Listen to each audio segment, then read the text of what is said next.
everybody, it's Romania Black, and we are on part 31, if you can believe it, 31 of our journey into Heaven Official's Blessing. 31 parts, and we're just barely scratching 100 chapters into this story. But good news today. So, one, we have chapter 88 of the Manhwa. Nice. Very excited about that. We have that going on, but also we are finishing volume 3 and starting volume 4 of the series. I'm so excited. So yeah, whenever people in Discord were talking about last week, I was like, I don't know how to split the chapters up. I had chapters 101 through 105. What should I do? And several people in the Discord said, well, it'd be better if you read chapters 101 to 104, which I totally agree with. Very happy I did that. But they said that in doing so, that chapter 105 is in this one, but it kind of goes with the chapter that's in this one. And I was like, well, then that's fine. We'll just end volume 3, start volume 4. It's March Madness. This cover, y'all. This cover. If this is the tame version of what happened in volume 3, if this is the tame version of what's to come, I'm going to be a very happy reader, aren't I? I'm very excited.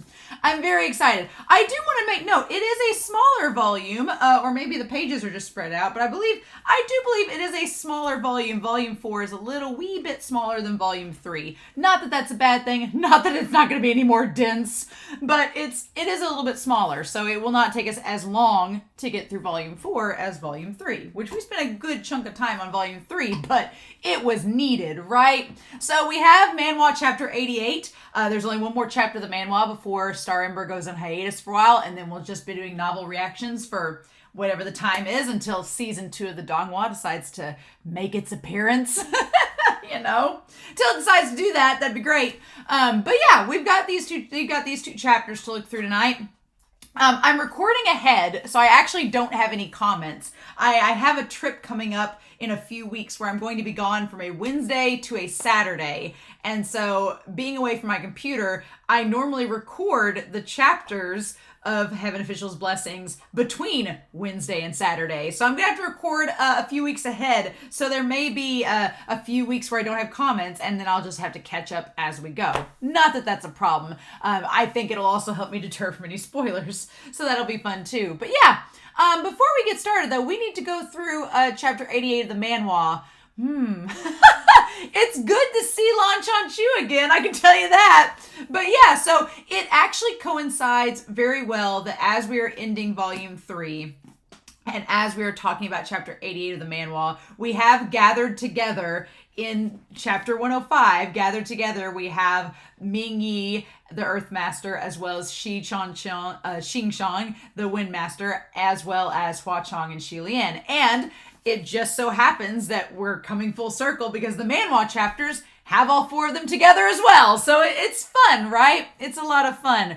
But yeah, so we basically have in chapter 88, I do want to make note, Star Ember, the way that she or he, the way that they draw Long Ying looks older in their artwork, and it makes me forget that Long Ying is not as young as Guzi. Long Ying is actually like a preteen, or at least seems that way, right? So I forget that about him. I always think he's younger than he actually is because he's so quiet and meek. But Star Ember reminds us through their artwork that no, Long Ying is actually a little bit older than we think.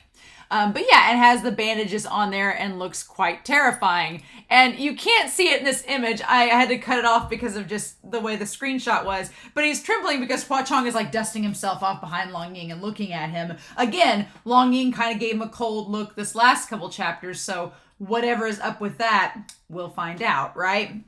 But I thought that was interesting. But man, yeah, and then the Windmaster coming in, being like, Your Highness, you don't have to be polite to Hua Chong. He's a supreme ghost. Or you don't have to be polite to Long Ying. He's just a little ghost kid. And Lian's like, we have to be polite to everybody, you know? But man, I forgot how sassy Hua Chong gets in these chapters here of the Manhwa, because he's like, oh, the Earthmaster, why, who could that be? Oh, is it the person on your back that like betrayed me for 10 years and has been spying on me? And I'm like reading that and then knowing that we just read these chapters where they like nearly like got into a cat fight and ate their faces off. I was like, yeah, It's good stuff, right? I love that the only reason Hua Chong holds back and doesn't like slaughter them all is because Shi Lian is there and he doesn't want to seem displeasing in Shi Lian's eyes. But I want to make note, him like wiping off Ming with the cloth, like just getting ready to battle with him. Star Ember, that's such a great detail. Also Star Ember putting all the details into Hua Chong's design and Ming. It's absolutely amazing. And then they both like are in shock in this image, like, what? Ming Yi's been working for you the last 10 years? What? What's happening? And Shi Lian's like, well, there has to be some logical explanation, right? But I forgot the fact that Shi Lian was like, San Long, I hope that no matter you'll look away this time because we don't want the heavens to get involved because it could be if the Earthmaster were to die in the ghost realm, heaven and the ghost would definitely like basically clash. There'd be a big war, right? And then Hua Chong, though, the one time that Hua Chong kind of tells Shi Lian to back off is in that chapter. He's like, there's things you shouldn't interfere with. Like, it's the one time that Hua Chong, like, gets Shi Lian to back away, which is interesting to me. It's like, okay, So I'm curious moving forward in the novel if we ever go back to this content right here. I feel like we will. I feel like MXTX is going to tie back to it. She's already tying back to it with us all interacting together in these chapters versus the Manhwa. But yeah, I do love that Star Ember because Star Ember's work is so beautiful and doesn't have a lot. I mean, it has movement, but it's not like a grisly action or anything. So I just love some of the word bubbles. Like there's a shot of them all standing together and you have the Windmaster and the Earthmaster. You have Shi Lian and Long Ying, and then you have Ming and Hua Chong, and there's just the word impasse. like we're getting nowhere. It's not gonna work. It's like, oh, that's funny. And then I love the panels of how Star Ember drew the Windmaster versus Hua Chong.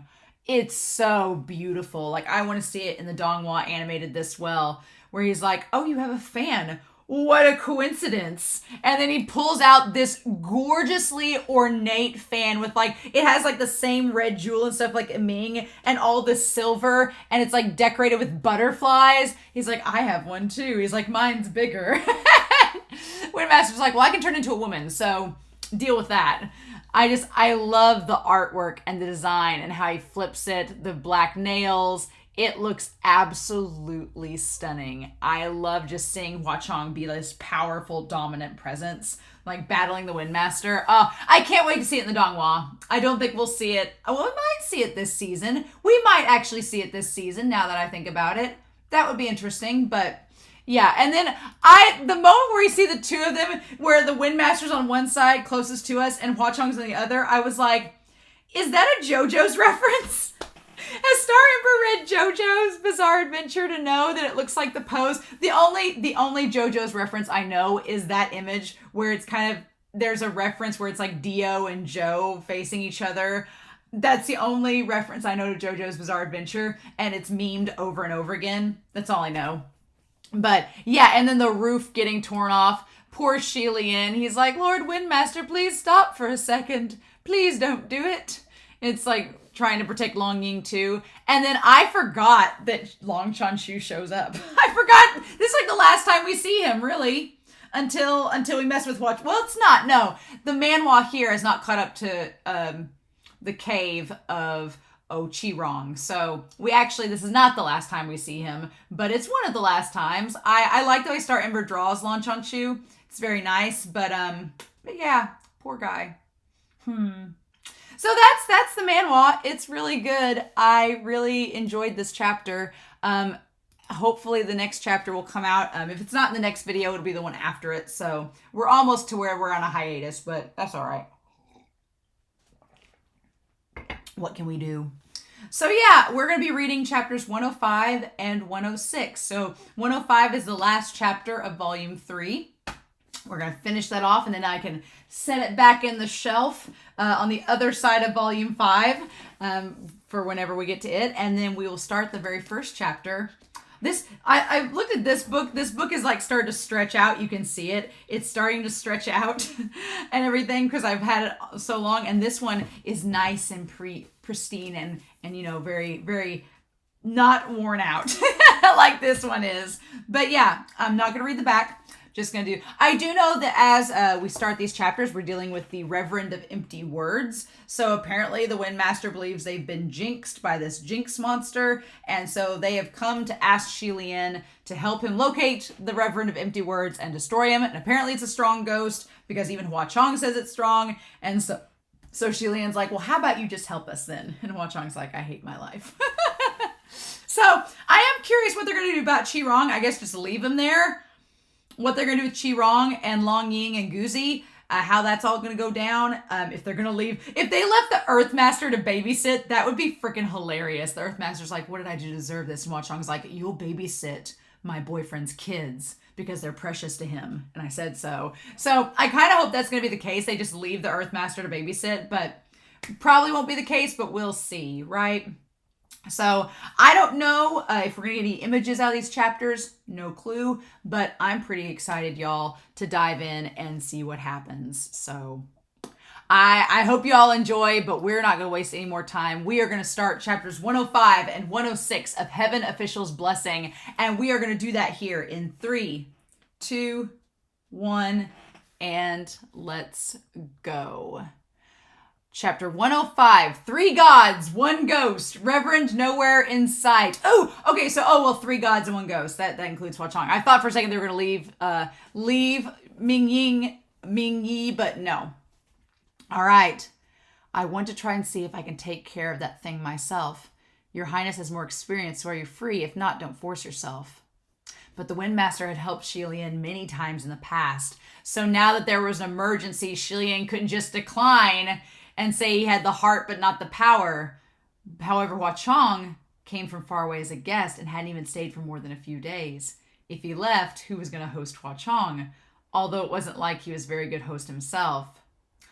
Just as he was considering his options, Hua Chong supported his chin on one hand and smiled. Is Gege going to try and catch a glimpse of the Reverend of Empty Words? If it wouldn't be a bother, will you bring me along? It's a rare monster after all. I've never seen it myself either.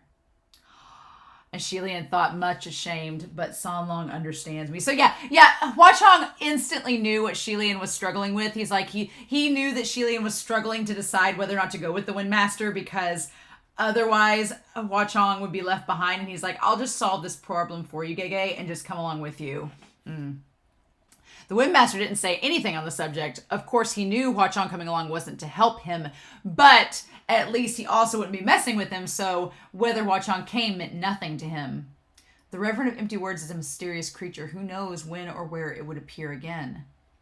I don't know either. If anything, I plan to go to the imperial capital and reserve the best room at the best restaurant to drink for 80 or 100 days and put on plays and set off firecrackers every day. It'll come out eventually. What? That is one way to do it. Yeah. I just like the Windmaster's like, I don't know. I'll just throw a rager for like the next 2 months and see what happens. That's one way to do it. But even if it comes out, we might not be able to capture it. The best way to win a battle is to know oneself and the enemy inside and out. Has the Lord Windmaster investigated what its prey has been in the past? How does it operate? See if there's a pattern. My brother has already investigated this. Of course. Okay.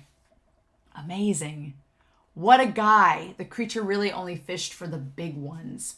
The series of names on the scroll were pretty much all big names in the mortal realm, each of them a character of notoriety, almost all of them having tragic ends. Each one were suicides after breakdowns. Well, MXTX, we were doing good. There were those who slit their own throats after their armies were ruined like fallen mountains. Those who cleanly offed themselves with a 3-meter-long white bandage after their amassed fortune disappeared overnight, so they hung themselves. And those who sunk into the depths of despair after having spent their entire lifetime seeking influence and affluence but achieving nothing.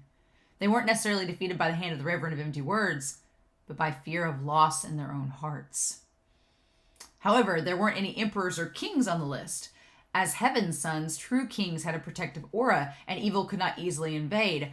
Ah, okay, so like Long Ying was, evil couldn't easily invade. That's interesting. We're going to go back to that. So those who had the potential to ascend would also have a natural spiritual shield covering their bodies and would force demons and monsters to stand down. Okay. So Shi Lian felt whatever it was that attached itself to Shi Qingshang wasn't something so simple. Perhaps there was someone behind the scenes purposefully coming for him. If that were the case, whoever it must be was quite formidable. But the Windmaster was marked when he was but a baby, so how did he attract such a character? Gege, may I take a look? Who put this scroll together? My brother. What? Nothing. It's just that it's crap and full of mistakes. I suggest your brother try again. Oh!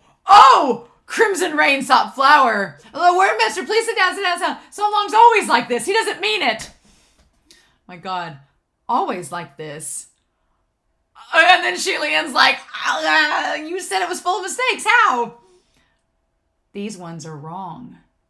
How do you know? They were all vengeful and malevolent tyrants because I killed them. Oh. Doesn't this say they all died by suicide? Before I would make my move, I'd send messengers to greet them first, and they'd end themselves. So perhaps that doesn't count as my kill. Who knows whether this counted as his kill, but at least he was honest. The Windmaster coughed a few times uncomfortably, his lip twitching. Can ghosts please not so plainly describe how they kill people in front of heavenly officials? Can ghosts please not discuss these type of questions openly with other heavenly officials in front of other heavenly officials? These ones are wrong too. And who killed these ones? The Blackwater killed them. The Blackwater demon Jean. Doesn't he always lie low? Doesn't mean he doesn't kill. Your esteemed brother gave you a scroll that's inaccurate and full of mistakes. There's no heart in this investigation after all, and it only looks like a suspicious red herring. Nothing but a bunch of rags. So I suggest you rip this up and rewrite another one. My brother isn't like that! Although his words were weak, his tone was firm. Shi Wudu wouldn't be so careless when it came to his younger brother, so there's only one possibility. Every profession has its own niche. The Lord Watermaster would have borrowed another's expertise in this investigation. May I ask, who was the one who actually put the scroll together? Ling Wen. Although the other heavenly officials all cursed the palace of Ling Wen for its inefficiency, it still shouldn't have made so many mistakes. It almost looked like this was nothing more than a rough draft. The tumors looked like they shared a good relationship, at least on the surface. What was underneath, outsiders would probably never know. Let me tell you another way to tell the difference between what's true and fake. Once the Reverend of Empty Words sets its sight on a prey, it will pull the weed out by the roots. Not only will its prey suffer breakdowns and die, the families and friends of said prey will also be affected. So those who only died by themselves on the scroll, whose friends and family are alive and well, those names are all wrong too. But the Windmaster's face paled by another shade, and he regained his cheer and laughed weakly at Ming Yi. Mingzhang, does that mean you're in danger too? You're my best friend after all. Oh! Ming Yi shifted to sit further away from him, his entire face written with the sentiment, "Can I not have you as a best friend, please? Oh, you Cinderade, just accept it!" This move brought him closer to Shi Lian, and Hua Chong's eyes swept over him, sharp as knives. Seeing Shi Qingchong hadn't forgotten to joke around even in times like these, Shi Lian couldn't help but smile. But nevertheless, he could faintly tell that Shi Qingchong was anxious. Or rather, it was because he was anxious that he had to use extra cheer to push it down. He flashed the Windmaster fan and fanned 5-6 times faster than usual, his black hair flying in the wind. He's like, so let's go right now to the fanciest, tallest tower to drink ourselves into oblivion. I gotta see it for myself. If it dare come out with so many of us around. We've got the numbers. Lord Windmaster, please calm yourself. Wait for a moment. I've got some little things I need to take care of in the shrine still. Who knows? Okay, so Shi Lian's like, before we go on this business trip, I gotta take care of some things. Who knows how many days this trip would take? With 2 children, 2 mouths, plus a godforsaken ghost possessing a man, he couldn't just leave them be. He thought about finding someone reliable in the village to help watch them, but it seemed Hua Chong knew his worries and spoke up. If Gege must go, then go without a worry. I've got hands. While you're gone, there'll naturally be people to watch over the shrine. Lian, thank goodness for so long. It'd be better if there's someone here to watch over things. Yeah, there needs to be someone watching over things. Oh, he smiled when he said that, but their watch over obviously meant different things. However, no one pried about it. Ming Yi moved the altar table away and started drawing the distance shortening array on the ground. The Windmaster's fan was fanning so rapidly, its form was no longer seen. It's just like this.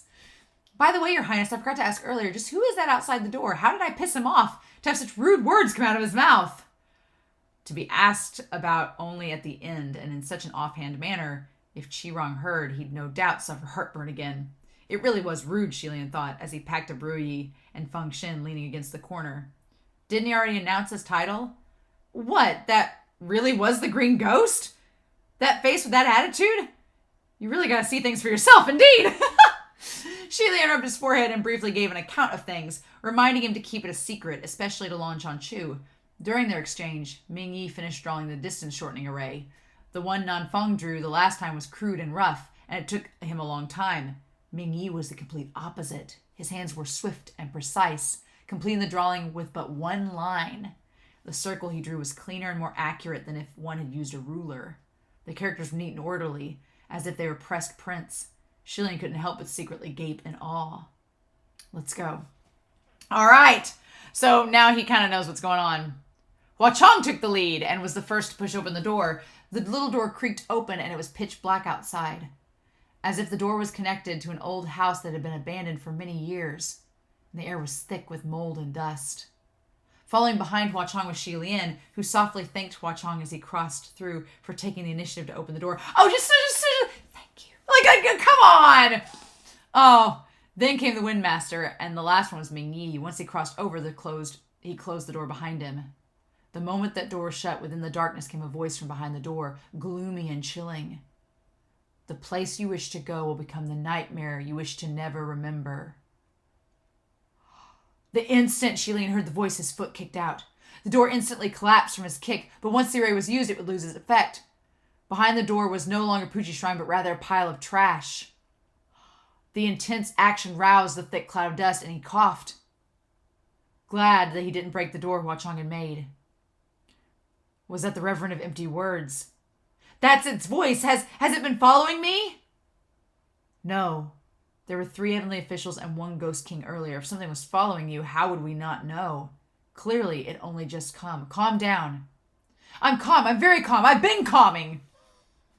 However, Hua Chong stood ahead and leisurely. Calm is good, but there's definitely something going on. Does anyone know where we are? Weren't we going to the nicest restaurant in the imperial capital?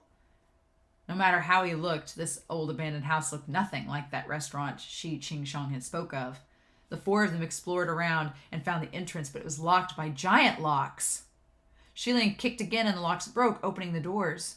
Once the doors opened, what appeared before the 4 were neither hellish flames nor a mysterious landscape of evil. It was a perfectly normal, indistinct little town.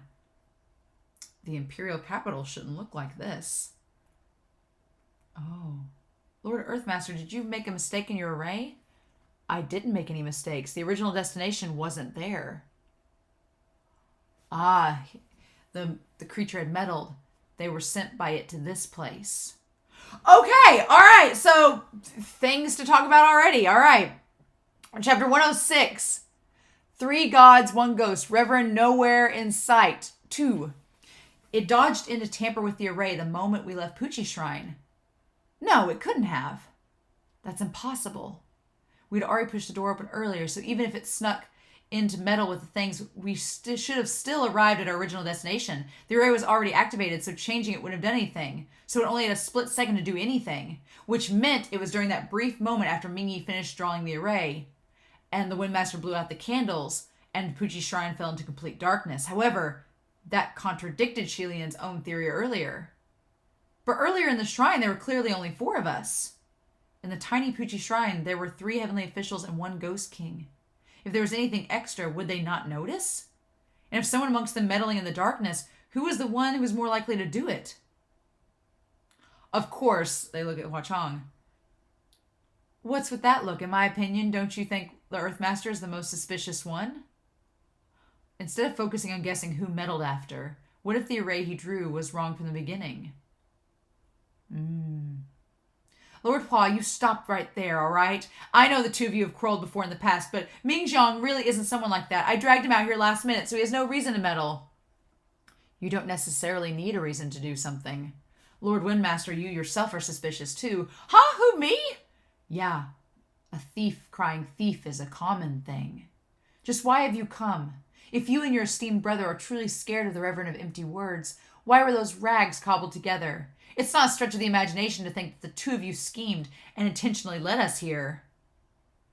Just by looking at the expression, one could tell that he was cheekily grabbing nonsense, but he looked so confident that almost anyone would start doubting too. The Windmaster was almost shaken. Am I that nonsensical?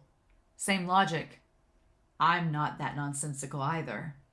However, anyone hit him, he'd hit right back the same way. Lian was still musing and waved his hand. Lian's like, that's so cute.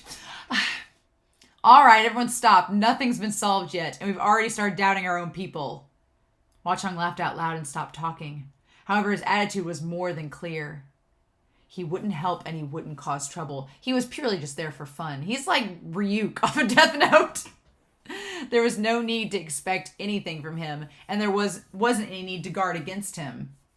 After humming for a moment, Lian said, actually, there's another possibility. After the Lord Earthmaster had drawn the array inside the shrine, there was already someone else outside drawing a stronger array on the door. At the time, in order for Qirong not to hear, Qingchong had cast a soundproof spell, sealing Puchi Shrine. If anything was tampered from the outside, it wouldn't easily be detected from the inside. With two spells of the same caliber colliding, the more powerful one would win. This power didn't just depend on the answer, whether the caster was stronger, it depended on the material. Oh, okay. The Windmaster immediately accepted that possibility. Outside the shrine? Could it be the green ghost? Can he even do anything in that state? I don't think so. He can't even dream of moving in the next 7 days. But it wasn't just him outside the shrine. Is he implying that it was Long Ying? Oh, In any case, let's not panic and hurt our trust in each other. Is he suspecting Long Ying did it? Okay, all right. After walking a few steps, he added, but that monster's words were really strange. Why did it say this place will become Lord Windmaster's nightmare you never wish to remember? Are we going to run into anything here? Wait, is this... He hadn't even finished when suddenly Ming Yi's eyes grew sharp. His hand flashed out and he chopped right at the back of the Windmaster's head. Lord Windmaster, watch your back! The hand chop cracked a large rectangular object in two. The object came plunging down from above, right above the Windmaster's head. He leapt a few feet away, patting his heart. Oh, that was close! He looked down, his pupils shrank. Lian approached to take a look and was stunned. The object was an establishment plaque, colored with blue, with golden carriers spelling the words, the Temple of the Wind and Water. To shatter the establishment plaque of a heavenly official's temple was a huge taboo. Ming Yi dropped his hand, his expression icy. The Windmaster was stunned for a moment, but immediately waved his sleeve, sweeping away the broken pieces of the plaque. I'll keep this a secret. No one say anything. Don't speak of this. If my brother knew his plaque was cracked, he'd be so angry. So this is a temple of wind and water? Indeed. The broken down house they ended up in was a temple of wind and water. The Water Master was a god of wealth. No one detested money, and the temples that worshipped him were always abundant in donations. To see one desecrated was as unimaginable as seeing a bundle of cash thrown out into the streets, exposed to the elements, without anyone picking it up. Qingchong rushed back to the hall anew. The interior of the temple was full of cobwebs and layers of dust desolate from neglect. He rummaged around and finally pulled out two pitiful divine statues from a pile of rubbish. The divine statue of the Lady Windmaster was missing a leg and an arm, and the divine statue of the Lord Windmaster was straight up decapitated. The damage didn't look like it was from decay over the years, but rather like someone had used something sharp to smash them, as if they were venting infinite hatred onto these statues. Those two divine statues were extremely realistic too, almost as if they were alive. In this chilling temple, to see them lie on the ground with curved smiles on their faces in this state of unbearable abuse was exceedingly uncomfortable. What is this hate? What is this grudge? Even if Lian felt this was a sight filled with malevolence, in order to steady the Windmaster's mind, he replied gently, Lord Windmaster, steady yourself. As long as there are those who worship, there will be those who desecrate. It's a common sight in the world. No need to pay it any mind. This must be intentionally set up by the creature for that very purpose of fanning fear into your heart and absorbing spiritual power from you. Ming Yi, however, was succinct in his words. You good or not? If not, leave. Oh, I love it. The Windmaster wiped away the grime on the faces of the divine statues and gritted his teeth. He gripped the Windmaster fan and rose to his feet abruptly. I'm good. Now I have to see just what this creature's made out of. Oh, Ming Yi, look at you. The four exited the rundown temple of wind and water and walked around the little town. It was a very quiet town, peaceful, not bustling, but not behind the times either. Nothing out of the ordinary. Rather, the most bizarre thing was them. To be thrown into a crowd of mortals, their appearances, looks, and styles were overly conspicuous. Thus, soon after, they ducked into a small alley and changed their attire. Lian was already dressed plainly, so he didn't need to change, but the other three changed completely from head to toe. On one side, the Windmaster was having opinions on Ming Yi's new getup. On the other, Hua Chong had changed into a set of refreshing black robes. His appearance for an air of... His long hair was neatly tied up with a white jade accessory. It exchanged his languid appearance for an air of youthful energy. He looked like an extraordinarily handsome, talented, and clever young disciple of some renowned house. He was still extremely conspicuous. An emperor really couldn't look like a beggar even if you forced him to dress like one. Looking at him, Lian couldn't help but remember the saying, for men to look handsome, they must dress in all black. He thought deeply about the truth of this statement. Oh, shut up, Lian! You could not be crushing any harder on him at all. You could not be. Coming to, he looked over to the Lord Wind and Earth Masters and remembered something. San Long, there's something I've been meaning to ask you. What is it? What's the verbal password to your private communication array? In order to communicate and pass on messages directly through a private spiritual array, one must be able to receive the other party's verbal password. For example, to reach Shi Qingsheng, one must loudly recite the 4 lines of the following verse. Lord Windmaster is boundlessly talented. Lord Windmaster is funny and carefree. Lord Windmaster is kind and righteous. Lord Windmaster is aged sweet 16. Is that when he ascended? Of course, the majority of the heavenly officials wouldn't set up verbal passwords that were so painful to say. Most were much simpler. The verbal passwords of heavenly officials in the upper court. It's like that. We're basically getting a tutorial of how the Windmaster set up her voicemail. So the verbal passwords were not given freely, only to those who were close. As the Supreme Ghost King, Hua Chong was naturally the same. The two might not have known each other for long, but their relationship could be said to be fairly good. That they haven't exchanged passwords yet was a little strange. Oh my god, is Lian exchanging numbers with Hua Chong? He's like, I don't have your number, dude. Can I have your number? Like, we kind of have known each other a bit. I mean, like, we're close enough, right, that we can exchange numbers, right? Oh my god, MXTX. Like, making this into a fantasy version. But looking back, every time there was anything to be done, they'd met directly, so exchanging passwords hadn't seemed a big deal. Lian had never asked for the verbal password of any heavenly official. If anything should happen, he'd just call out within the spiritual communication array, and if needed to speak up for anyone privately, he could still ask for them in the array. This was the first time he'd asked for someone's private communication first. He didn't have much experience prior, so he was a little worried he might be too forward. Oh my god, Lian's like, I've never asked for anybody's number before, but can I have yours? Oh my god. Seeing that Hua Chong's eyes were twinkling, but he didn't respond, Lian felt a little awkward. Is it inconvenient? Don't worry. If it is, don't mind. I was just asking casually because I wanted to discuss something privately later, but I was being presumptuous. I can also try to talk to you in secret. No, it's not inconvenient. I'm really happy. Huh?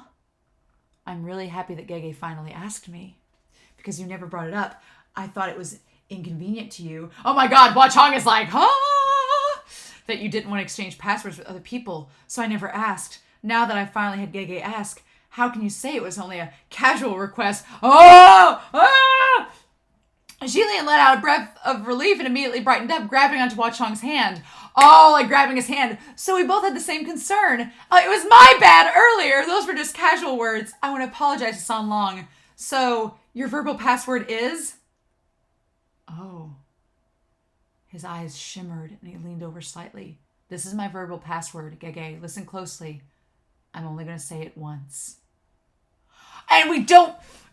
MXTX, no! They're going to make us wait to hear it. When they need to talk to you, MXTX, you're going to make us wait to hear it. Why? Oh. What? Is that really it? So long. You didn't make a mistake? Yes, that's it. If Gege doesn't believe me, why not give it a go? Lian didn't dare. Then doesn't that mean that every time someone tries to reach you, they have to recite that phrase 3 times mentally? Wouldn't that be very embarrassing? Hua Chong snickered. It's because I don't want anyone to reach me that I purposefully set the password to that phrase. Lets them know to back off. But if it's Gege who's trying to reach me, I'm always free. Oh my god! What? Smooth! Lian was feeling a little incredulous and thought, that's really mean. So it's something rather risque. He hesitated, wanting to initiate the private communication array. But he couldn't just recite those words no matter what. Even mentally it was difficult. Seeing Lian fretting, covering half of his face with his hand, he turning away. Hua Chong had finally had enough fun. He said, all right, fine. If Gege doesn't dare recite it, then I'll be the one to reach you. What's your verbal password?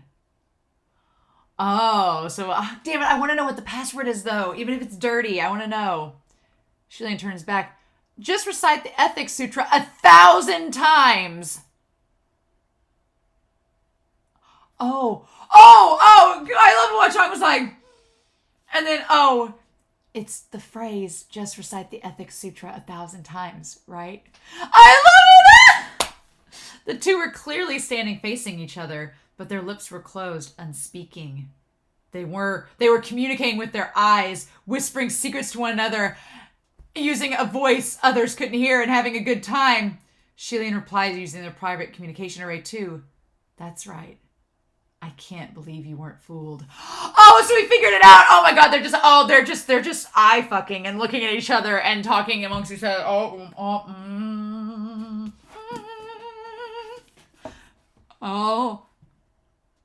Hua Chong blinked and continued to reply to his messages. I was almost fooled. It's too good. Lian blinked too, his delight apparent.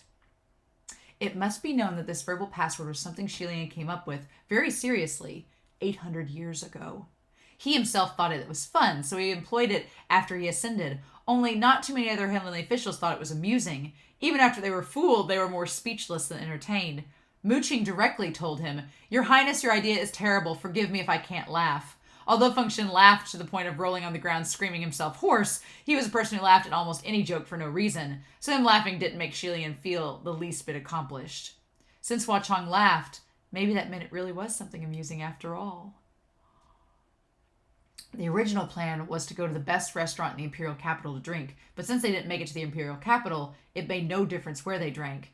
The group went and reserved a room at the biggest restaurant in town, sitting around bored and spiritless. That's like all these guys do for like 90% of the story is they just go to a restaurant and eat. And talk. But I love it so much. It's great. When the waiter brought their drinks, Lian inquired, May I ask just what is this place?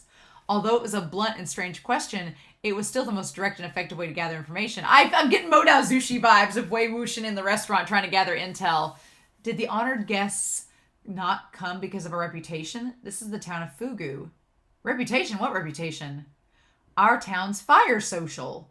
It's really famous around here. Every year around this time, there are quite a number of outsiders who come to watch the spectacle. What's a fire social? A celebratory festival during folk holidays. There'll be some busking, some local plays, and so on. It's worth watching. It was similar to the Shengyan heavenly ceremonial procession of Shanla back in the day. However, the heavenly ceremonial processions were sponsored by the monarch, hosted by the authorities. Fire socials were festivals for commoners. But it's not a holiday today. At most, it's the end of autumn tomorrow. It doesn't have to be a holiday. Shilian explained. Sometimes it's for remembering someone. The folks pick a special day to celebrate and have some fun. Just then there was a huge commotion down the main streets below the restaurant. Someone was shouting, "Move, move, children and women, but don't stand around, back away, the troop is coming!" The four looked below. What a sight! Shilian's eyes immediately widened. There was a long procession parading down the main street, and in that procession everyone was covered in heavy layers of bright, vivid makeup and dressed in strange and bizarre outfits. Also, there was a weapon embedded in each of their heads. Those sharp or dull axes, butcher knives, iron tongs, scissors, they were all deeply buried in their skulls, piercing their brains. Some even had their eyeballs squeezed out, hanging on the cheek, dripping with blood. Oh, well, this is a great visual. Some were stabbed from the forehead and pierced through the back of their heads, exceedingly gory. All the people parading had tightly knitted brows, their expressions full of agony, their faces covered in blood. Yet they continued to trumpet and play music, marching forward like a procession of ghostly spirits. What? Oh, well, we are off to quite a good start, y'all. All right. I've noticed there's a trend with Heaven Official's Blessing, and it's a trend that I'm really happy with, but I've noticed there's a trend, right? So Heaven Official's Blessing starts out with a mystery. There's a mystery that happens. There's some kind of mysterious element, and usually that mystery comes into play right after we have a big hangout with food with people near us. And then after that hangout with food, we go to a new place or a festival, some kind of events happening. Could be a festival, could just be like a random place, but it's somewhere new and exotic. But we go visit that place. And then we encounter a shady or antagonistic character, right? And that can be Chirong, that can be the fetus spirit, it can be the bridegroom ghost, whatever. And then we have several options. We either, after that antagonistic character in the encounter, we go back to the Puji Shrine, or maybe we go back and hang out with more food, like in Banyu, or we might go back to the Heavenly Realm. But then we'll make our way back to Puji Shrine, and then from there, we'll have another mystery, and we'll start the cycle all over again. And I'm not complaining about that. That's actually amazing. I love it. It's great. But this is my kind of cycle, my kind of hero's journey, and we're going to do it for 8 volumes. But yeah, I was like, all right, cool. We got another we just got out of the Ghost City. Let's do a weird parade and fire festival. Let's just do that. But so yeah, we're officially into volume 4, and I've got my little bookmarker on there. So fun times. I do want to make note that if you open up the cover of volume 4, there is a beautiful spread of Hua Chong and Shilian making out. It's glorious. There's a lot of wind involved, so I'm curious if the Windmaster is involved with this. If the Windmaster sets this up. The Windmaster seems to maybe suspect that Shilian and Hua Chong are in cahoots, but maybe it hasn't. The Windmaster has not put 2 and 2 together that Shilian's first accidental kiss was Hua Chong. Has not put that together yet, but I do want to make note. Look at this cuteness. Look at that.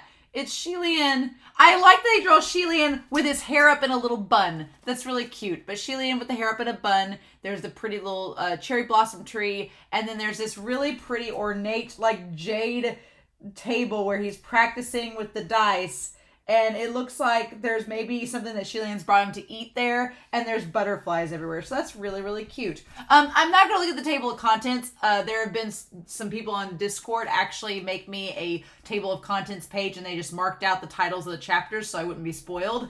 Because they're awesome. So I'm going to be looking at that to plan out the rest of the chapters for this volume and the kind of videos from there. But I thought about reading on, but then I was like, no. So this will just be a shorter video than usual probably. But I was like, no, this was a good stopping point, I think, for this video.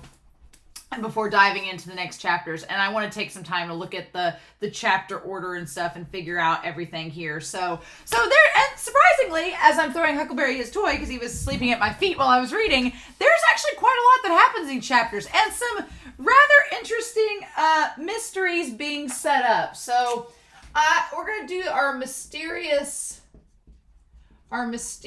loose ends that are being set up in here. It makes MXTX just takes the mystery and just keeps piling it on. So you get like one answer to a question, but then there's like 3 more mysteries that pop up because of it. And we're like, what do we do with this MXTX? What was going on? Why?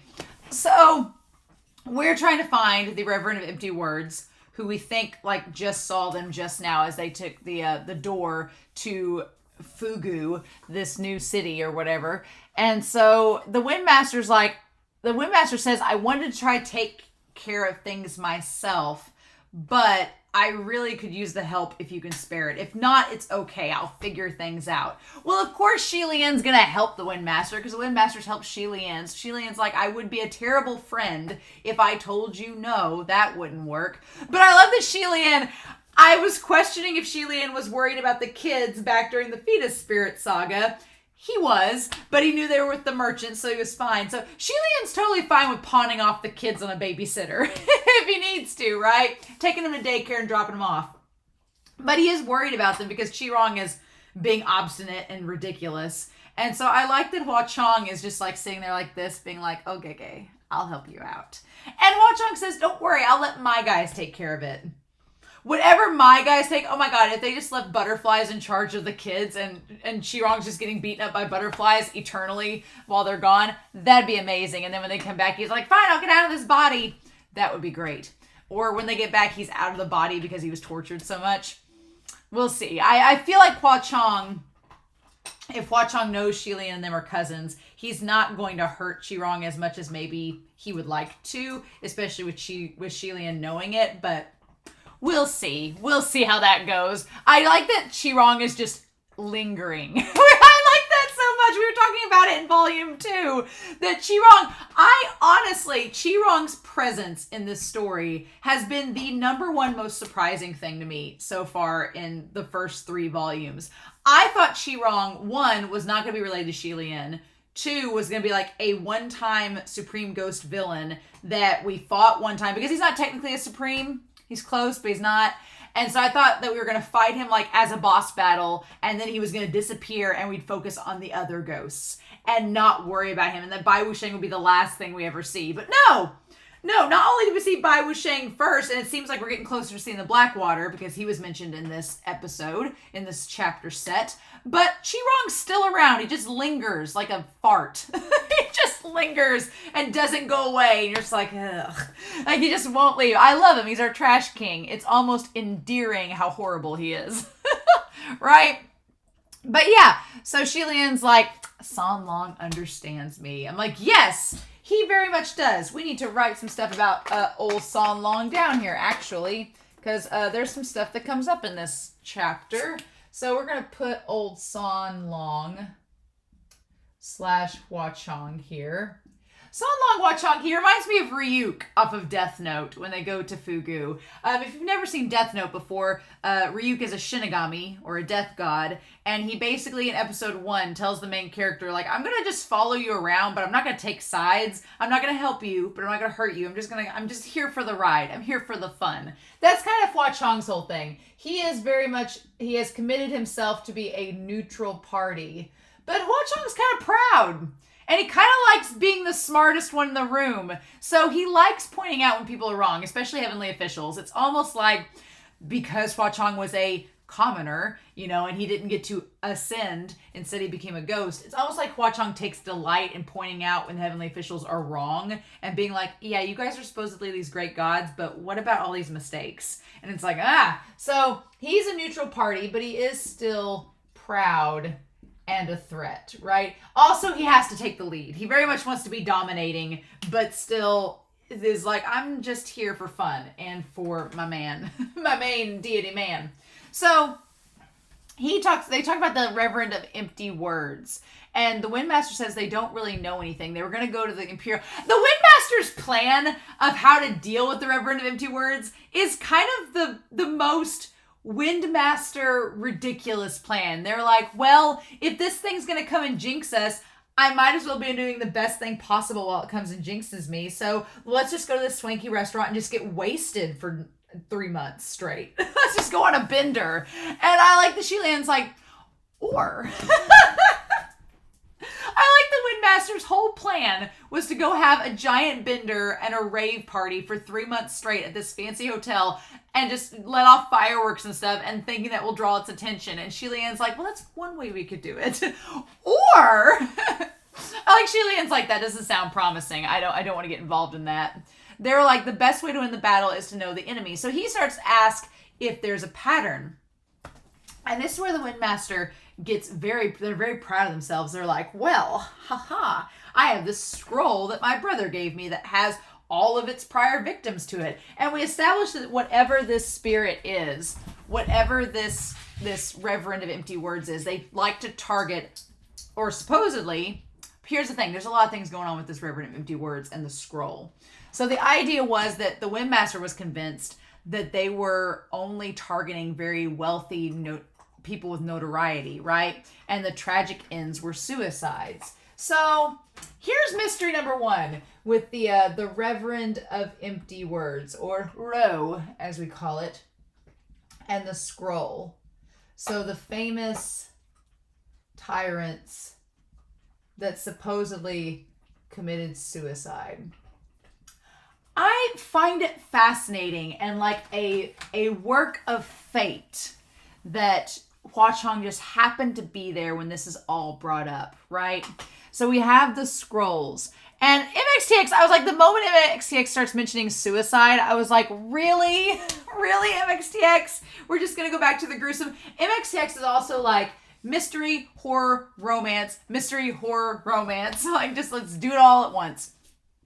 But yeah, the people that were basically just, I like they say that they weren't defeated by the hand of the Reverend of Empty Words, but by their own fear of loss in their hearts. And for me, I was thinking, well, that will tie to the Windmaster because the Windmaster is afraid of losing their brother. So the Reverend of Empty Words telling the Windmaster, you're going to lose your brother now, that all makes sense. Why the Windmaster would be so like put off and terrified by that prospect, right?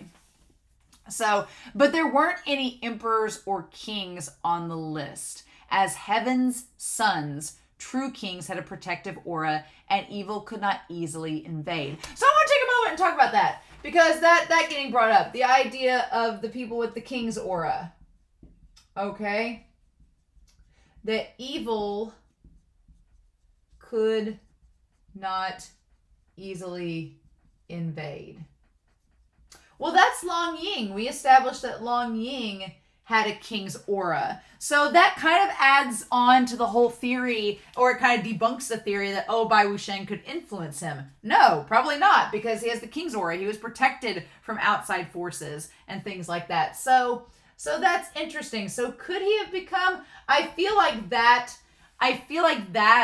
information in itself debunks that he's the Blackwater, because if he had this protective aura, would he be able to become a ghost? Or would all that evil spirit energy like stay away from him? So maybe he doesn't become the Blackwater. I feel like that information alone took my theory down from like 70% longing as the Blackwater to like 40%. I feel like that was a major blow to that, being like, well, if he's got the king's aura, he's probably not going to become a ghost. Interesting.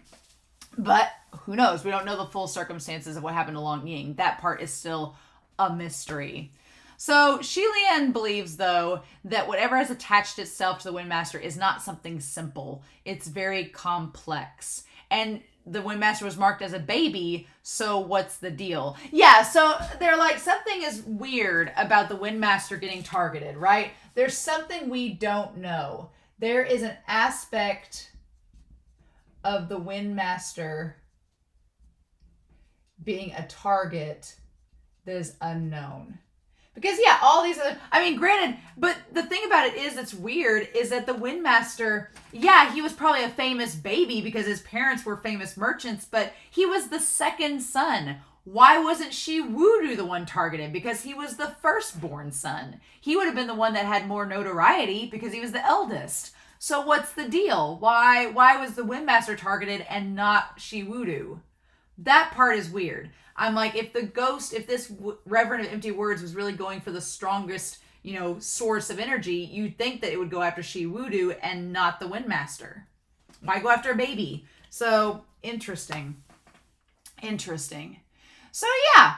So then Hua Chong takes the scroll and looks and asks who put the scroll together. And it's like, oh, my brother. Now, keep in mind that Hua Chong does not like Shi Wudu. Hua Chong is not a Water Master fan.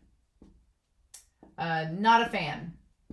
Not having him. And I don't think this helps that either. But he's like, there are all sorts of mistakes. And he's like, your brother was just full of crap. He should try again. And of course, the Windmaster gets mad about this. But then Lian's like, no, wait a minute. Why is there so many problems? And I like that Lian says, San Long always talks like this. He doesn't mean it. And I like the Windmaster's like, always like this. I feel like the Windmaster is going to start putting two and two together, that Lian and Hua Chong have been around each other a bit more than the heavenly officials know. I feel like the Windmaster, if the Windmaster doesn't put it together, the Earthmaster is going to be the first one that puts two and two together and is like, And I feel like the Earthmaster has the personality where they wouldn't tell anybody. They'd just be like, yeah, I suspected as much, but it wasn't my place to say anything.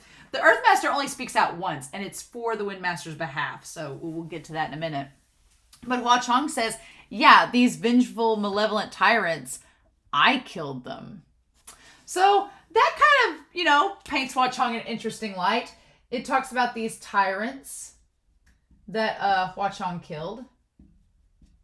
So there's that. I mean, he is a ghost. And it almost has like a Robin Hood vibe to it, though, that Hua Chong killed these malevolent these malevolent people because they were evil. It kind of has like an interesting, logic behind it. They weren't just random people. But yeah, and the Windmaster's like, well, what do you mean? But it says they died by suicide. And Hua Chong's like, well, now wait a minute. I didn't technically kill him, but I sent a messenger to greet them, and they killed themselves as soon as they found out. So he didn't technically kill him, but they committed suicide as soon as they found out that Hua Chong was going to go after them. That, I like how Lian just brushes everything aside with how strong Hua Chong is. Lian's like, oh, he's just real cute. Isn't that great? But everything we've heard about Hua Chong so far paints him to be like the most terrifying thing in the world. And Lian's like, look at this cute butterfly. He's fine. So I like that we're getting more and more insight into Hua Chong and just how dangerous he is. And Lian is just, he's handsome. But he's hot. One of those situations. So I like the Windmaster says, can the ghost please not so, plainly describe killing people? Like, just the Windmaster wanting everything to be like PC and regulated, and Hua Chong's like, whatever. And so he says that these are wrong too because the Blackwaters killed them. So we get back to the demon Jean. And they're like, doesn't he always lie low? And Hua Chong says, that doesn't mean he doesn't kill just because he lies low. And he's like, why did your brother give you this scroll? It seems like a red herring. There's no heart in this investigation. Nothing but a bunch of rags. So that's when the Windmaster says the scroll was put together by Ling Wen.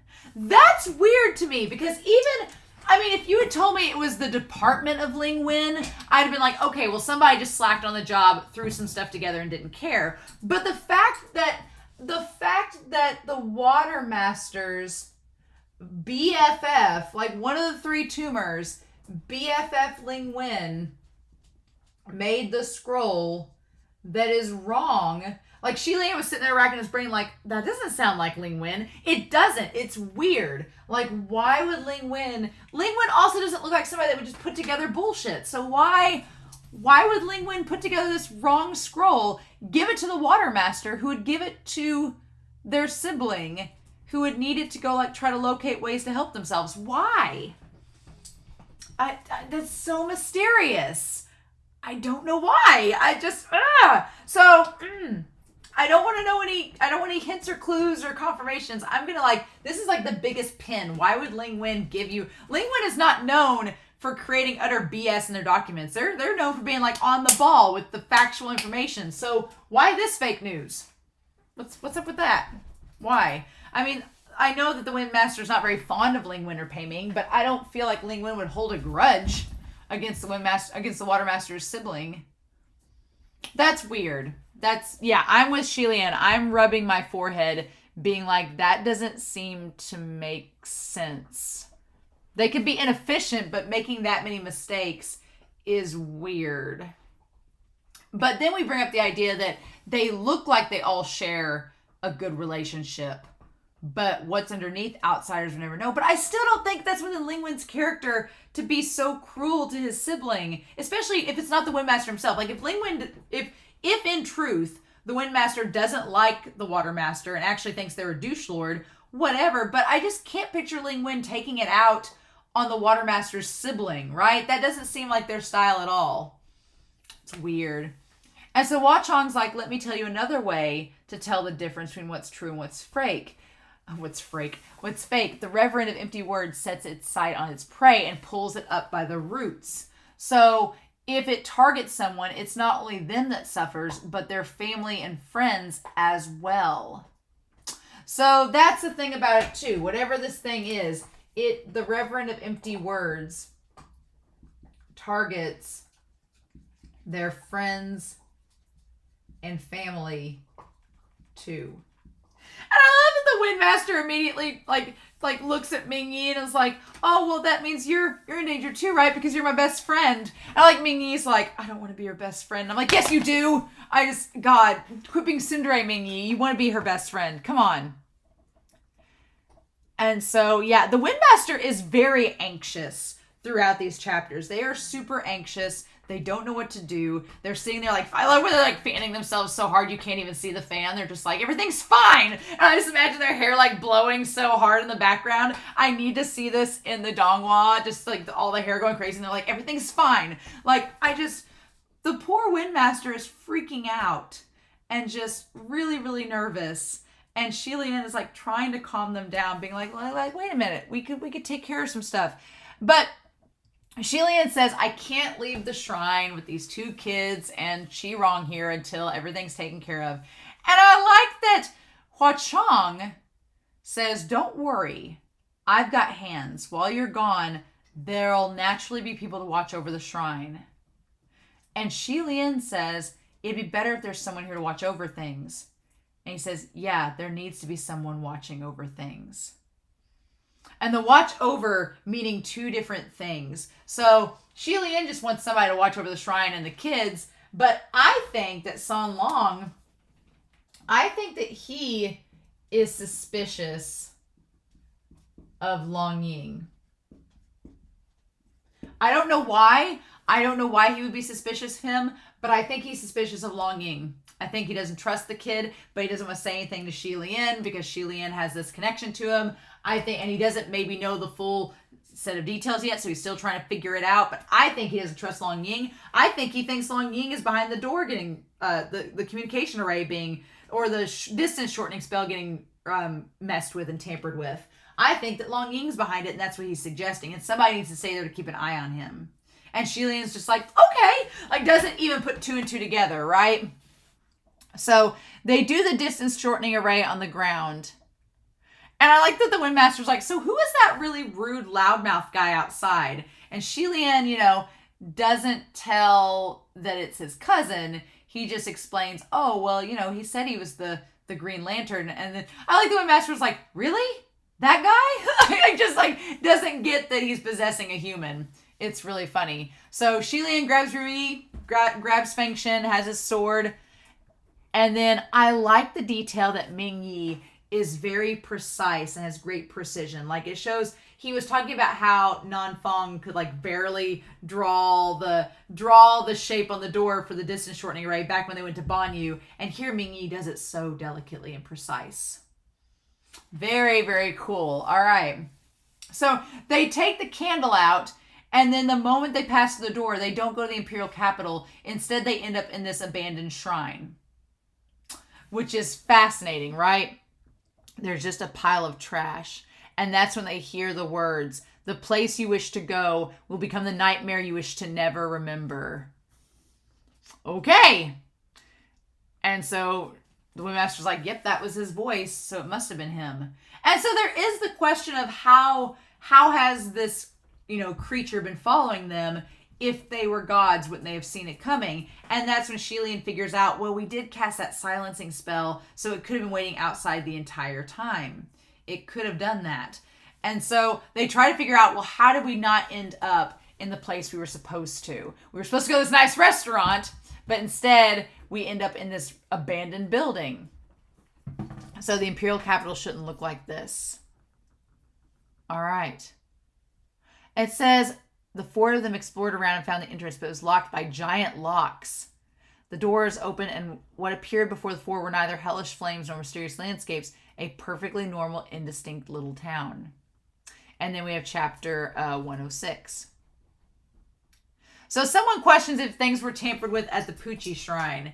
And so they're like, if that were the case, they only had a split second to do anything. And so I like that at first the Windmaster says, well, could somebody have messed with the distance shortening spell? And the first person they look to is Hua Chong. And of course, Hua Chong is just standing there like expecting them to blame him. And he was like, oh, really? You think it's me? Do I look the most suspicious? What about the person who drew it? And the thing of it is, Hua Chong knows that it wasn't Ming Yi that was tampering, but he's just playing fun. He's like, well, if you're going to blame me for this, why don't I just throw it right back at y'all and you all figure out what to do? He's like, Windmaster, you could be suspicious yourself. And the Windmaster's like, excuse me. And that's when Hua Chong says, a thief crying thief is a common thing. So this idea of a thief crying thief. Somebody bad just pointing out that something bad has happened. Yeah, that seems like a very ghostly thing that would happen quite often in the ghost realm. So Hua Chong's probably pretty familiar with it. And I like that the Windmaster's like, well, that seems nonsensical. And Hua Chong is like, yes, I too am strange and unusual. He's like Winona Ryder in Beetlejuice. He's like, I'm not that nonsensical. They're like, Windmaster says, am I that nonsensical? And Hua Chong's like, I'm not that nonsensical either. Hua Chong basically says, I'm as sane as you are, Windmaster. So we both know that it wasn't us that tampered with the distance shortening spell. So Lian says there could be another possibility. There was someone outside the door casting a stronger distance array spell or a stronger distance shortening spell that overrode the one that Ming Yi created. And so the Windmaster says, well, could it have been the green ghost? Can he even do anything like that? And Lian's like, well, no, he's kind of tied up. I like the Hua Chong's like, he can't dream of moving the next 7 days. But it wasn't just him outside the shrine. So I feel like, I don't think he suspects Guzi, because Guzi's a little kid that's his son. I think he suspects Long Ying was the one tampering with things. I don't think he trusts him for some reason. Or could it be when the Heavenly Emperor contacted and talked to Long Ying that something happened, that he told Long Ying to do something? We don't know, right? There's just that mystery there. And so Lian is kind of like, I don't have time to deal with non-facts and hearsay. We've got a mission to help the Windmaster. So let's get back on track. And says, let's not panic or hurt our trust in each other. Lian's like, we have the power of the Nakama, guys. Let's not break it up. So they talk about the monster's words being strange, saying that it's going to be somewhere that the Windmaster wouldn't want to go to.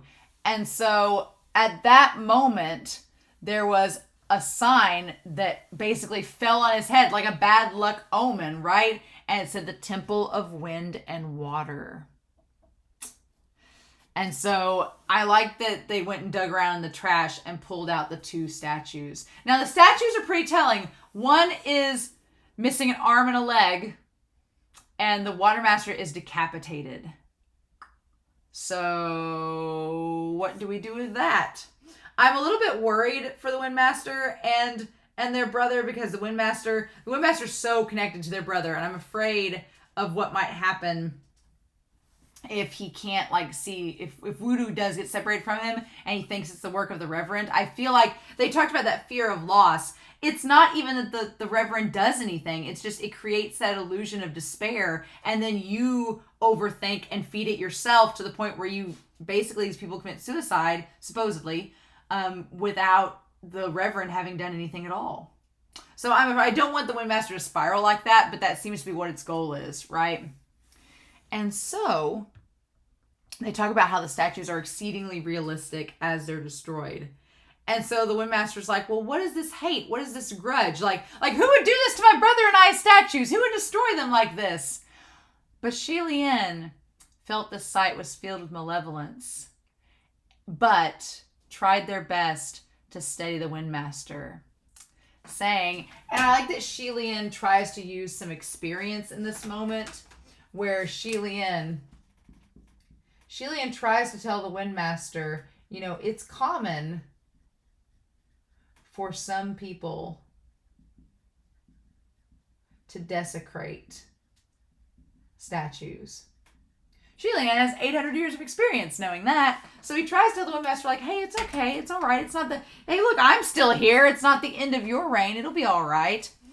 And at this point, as long as there's those who worship, there will be those who desecrate. Meaning, as long as there are those that create, there will be those that destroy. It's common in this world. So there's no point in fanning fear in your heart and absorbing that spiritual power from you. Like, it's all just an act, right? And I love that Lian tries to take the time to, like, explain things. The way that Lian and Ming Yi, like, try to comfort the Windmaster are on totally different levels. Lian's like, well, no, don't worry. Like, these things happen. It's okay, but everything happens for a reason, and we're going to figure it out. And Ming Yi walks up being like, are you good? If not, we need to leave. I love that Ming Yi is just like, nope, to the point. We ain't beating around the bush. A true Taurus. Like, no, just tell me, are we going or not?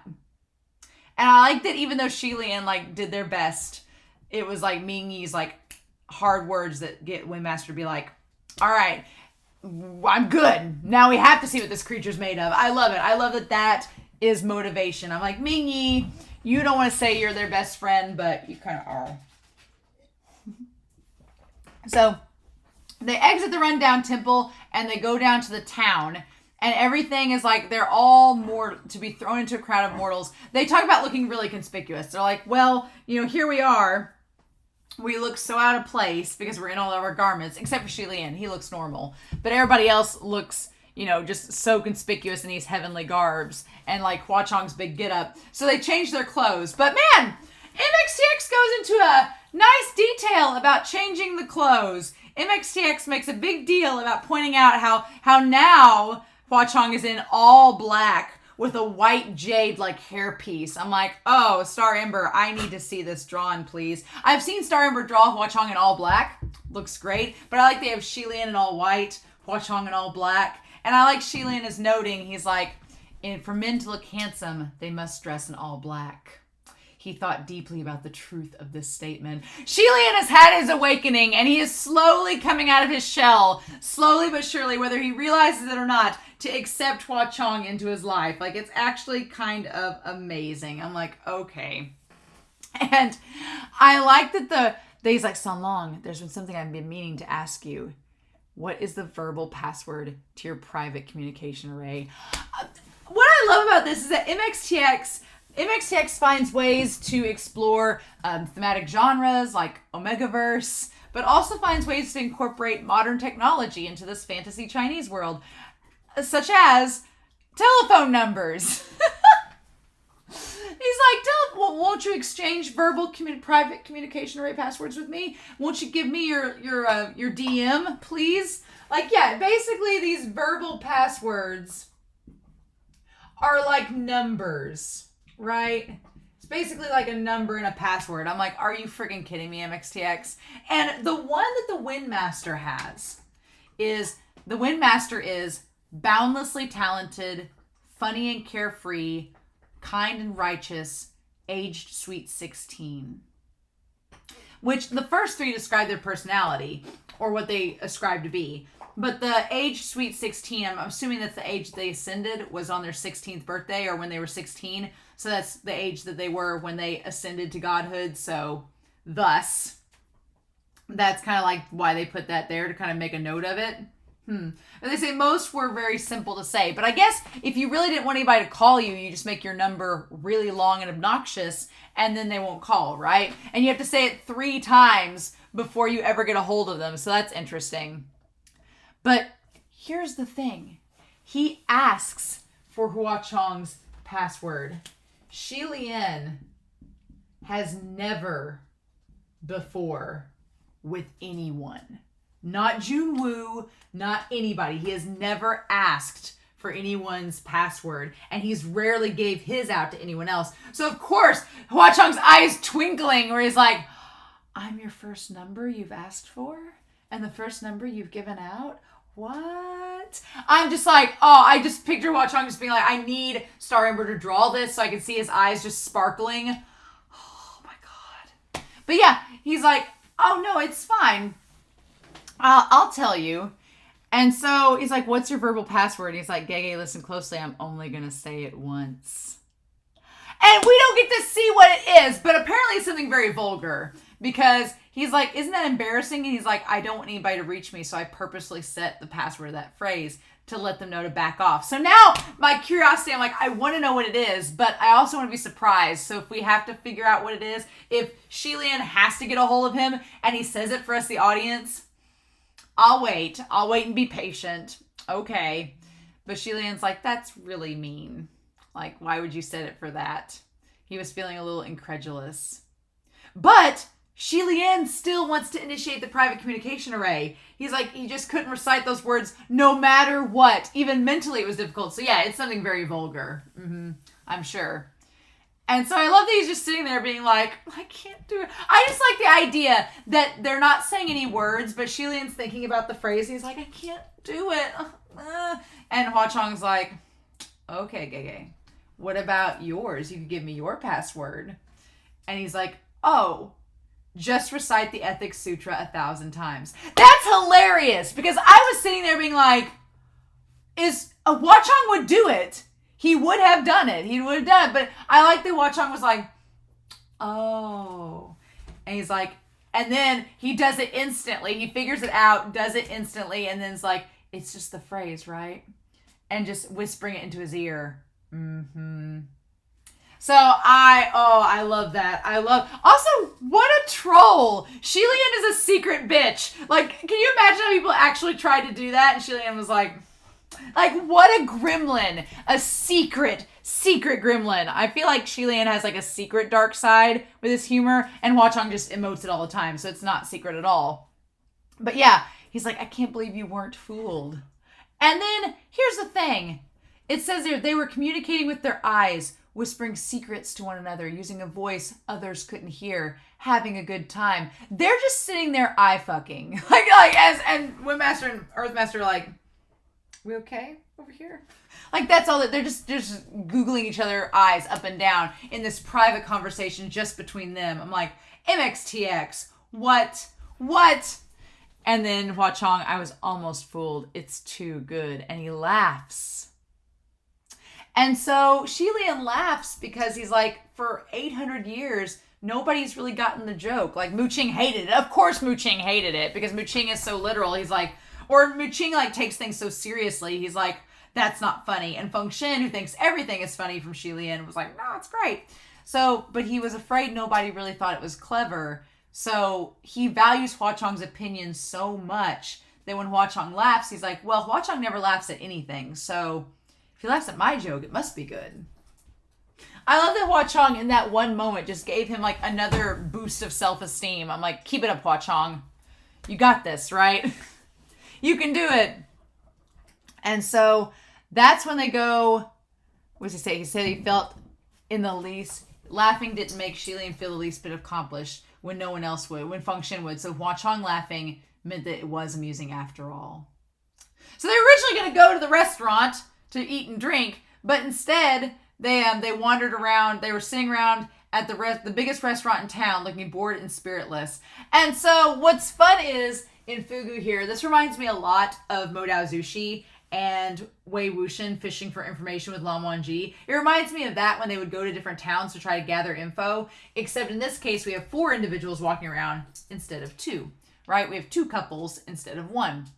So they're like, they have a reputation for a fire social that's really fair. It's really famous around here, and it's a celebratory festival during folk holidays. So apparently here in Fugu, there are all these commoner festivals called fire festivals.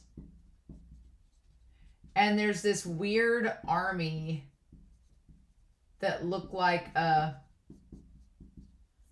this weird army that looks like it's of fallen soldiers or civilians. Now, we would assume they're ghosts because some of them look like they had their eyeballs ripped out. I don't think that a regular human could survive that, but maybe it's prosthetics and makeup. I don't know. Maybe they're ghosts. Maybe they're humans dressed up in costume. Maybe it's a combination of both. They're like, there's some kind of holiday today. And so then they're like, stand back, the troop is coming through. And they're in bright, vivid makeup, strange, bizarre outfits, and they have a weapon embedded in their heads. Yeah, I feel like this is all like theatrical. Like, I don't know if it's actually a procession of ghosts or if they're all just like theatrical performers or if it is supernatural. The end of the chapter doesn't really make that clear to us. So, But yeah, this parade shows up in the middle of town as they're at the restaurant looking for the Reverend of Empty Words. I note that Lian makes a notation about how the festival and the scenery here is similar to Shanla. I don't feel like that's like coincidence. I feel like there's an intention behind it, that there's a reason it's getting brought back up that Shanla is, but I don't know. So we have to worry about the Reverend of Empty Words. So yeah, we've got some things to think about in this chapter. One is why Fugu and who sent them. If it wasn't any of the four of them, why there? Why now? What about the Reverend of Empty Words? Why the Windmaster? That is true. The scroll. What is up with it? Who put or authorized it? Even if it was Ling Wen, who authorized it in the end? Like, what's up with that? She could have farmed it up to somebody that messed it up. What's the deal with that? Lian. Is he going to question Hua Chong about Long Ying? Get that on here. Because Long Ying, I feel like Hua Chong suspects him. Are we going to do something with that? Don't know. And then, any other questions that I have for this part here? What is the festival's purpose?